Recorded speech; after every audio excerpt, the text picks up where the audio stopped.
C'est ainsi donc effective. Les fidèles chrétiens célestes de la paroisse Dieu te voit ont magnifié le nom de Dieu qui a missionné Papa Oshofa. En effet, rendre grâce à Dieu Tout-Puissant est un acte primordial pour tout chrétien. Ainsi donc, les fidèles de la paroisse Dieu te voit, situés dans le département du Koufo, commune de Dobo, ont sacrifié à cette tradition le dimanche 28 avril 2024 avec grande effervescence.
Celui-là que Dieu a missionné pour le Dobo n'est rien d'autre personne que le pasteur Jérôme Dansou.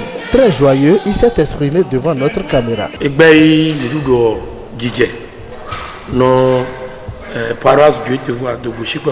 y a ce soir, il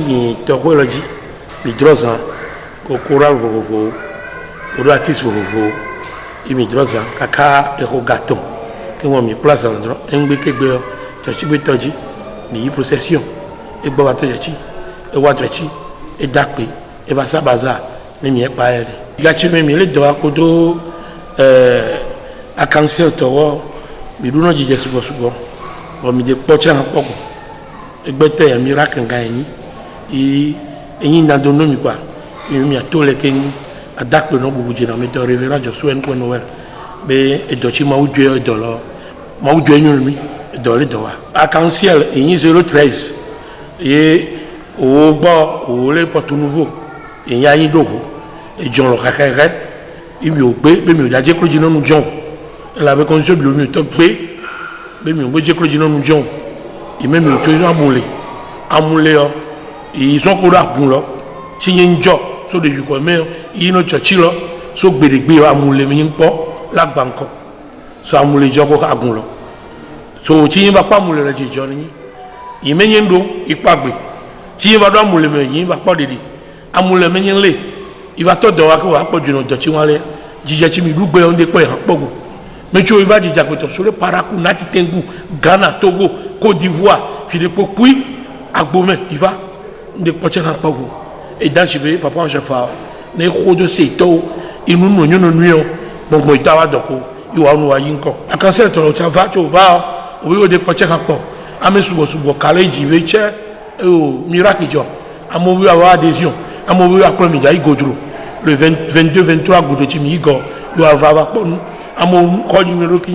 Il va y avoir tant de dotti. Mon dossier non révérend Joshua et de New York. Par ailleurs, une forte délégation du diocèse de la Constitution bleue du Bénin, conduite par son chef, pasteur Barthélemy Yakassou, a marqué de leur présence effective à cette fête. Le président du conseil d'administration du dit diocèse s'est confié à nous. Aujourd'hui, c'est une journée très grandiose.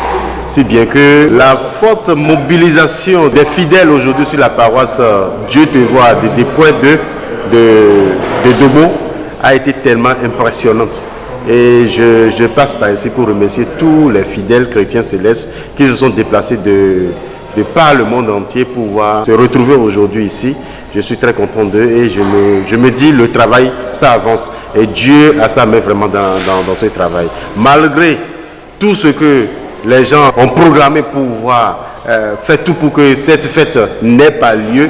Et il y a même des gens qui venaient, même qui ont été quand même aussi appelés à ne pas mettre pied ici. Mais malheureusement pour eux, tout ce monde était réuni aujourd'hui ici. Je suis très content de cette fête.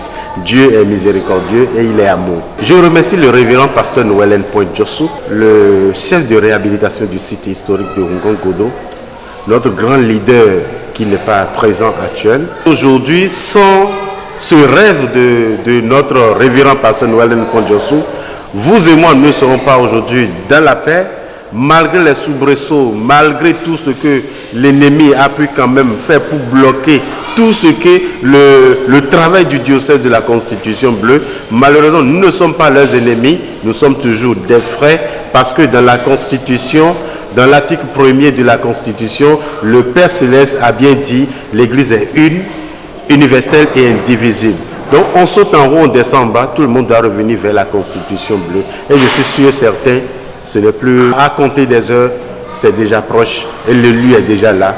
Et je pense que le diocèse aussi va finir son boulot et remettre maintenant la fiche de mission à l'élu que Dieu a déjà préparé, que nous voyons de très loin qui est en train de venir. Nous ne le connaissons pas, mais d'après tel que l'Apocalypse, nous sommes en train de réciter aujourd'hui l'Apocalypse, ça démontre que l'élu est déjà présent pour nous tous. Merci beaucoup, chers journalistes. Et je vous remercie aussi d'avoir effectué ce déplacement. Et votre déplacement ici aujourd'hui nous donne aussi la chaleur de joie pour nous aussi, parce que à tout moment on se rencontre. Je me dis mais vraiment ceux-là ils sont vraiment dynamiques et il faudrait que Dieu nous fortifie afin que nous vous soutenons. Cette paroisse est dirigée par pasteur Jérôme Donsou, actuel chef diocèse du Ghana. En prélude de cette belle fête, un conseil spirituel a été organisé par la chorale de cette paroisse. Ce fut un géant conseil purement spirituel.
Le président de cette fête, venu directement du Ghana, apprécie.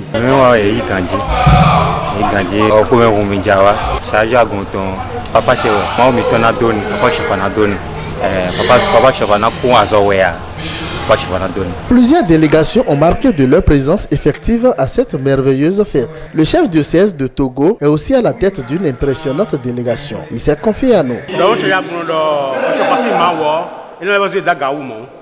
No meje o so fasi gudo e no gbo ngbele ya wo elu gudo ton bo e basi ko na bide bo ma so ton to jije lo me nu bina pe nu se ala so si e jilu la nito agubi anu sesele e pede mi ba e ke o gan mi la po e si be ke mi le ko ni a pede mi a ko so e karo ku ma bra la fi pe Yesu bin come mo ni kwa bisa loji ana mi la mese le pede mi hallelujah ba di la ni ma ji o mete hun do azaele o e mi no gbe mo azaele o eyin susu si mi bo mi na za for mi ton do te bona pa ma u po nuedo mi sipo mi nana susu ma u po nuedo mi sipo amisa egbe ton vraiment c'est magnifique yo bo don enyo han pe 2002 ma u ba yi u gamo eze gigo ton susu kle boze yeye ton susu kle betole tromfia lopa o jen ko mi don do reverendo wa po mi do ti to fito egbe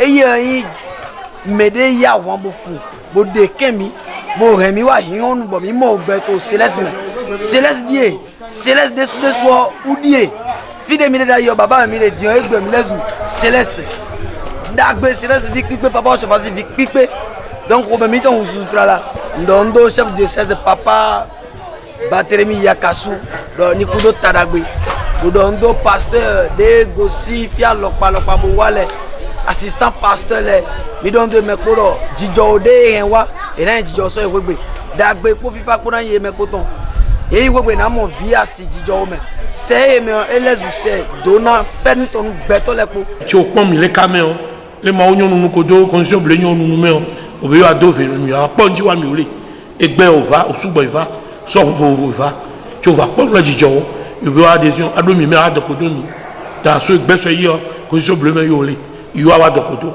ejiro jijo o revenant Josu en pour Noël agbeton me merekayi no de meno me do ga mi o po be me ital mi ole goduni ti eto dojo mi o ro mi de kando jigo mi zu mi o cho izu o mi o yu ayin lona to etogbe yoro mi to no do condition ble me o abu no be khacha e khakha vovaro do na abu no me de goduni vone doji do nchi wa ele ngo aduji yin egbe ti yin doji egbe ma una yin jirudu ike tono ki yon kege o le yin wa ibi bo yin male koku die so doji wa ele do nui ma wi yue be le dragon lo do ye gbe de dire to yin lo igo nko nso le inu do no egbe ko ma me ne lo ti o le weje we toro kwa ni ri ibi o le ba do condition bleu me no da do mecha te pa re wo ma lo no di nya o ma da no ji o chi o di nya o ma no re ri no parce que wo ti no re o ma che condition bleu lo agbe yo le me do ri kuna me na no ko yi ya me na no ya yira me.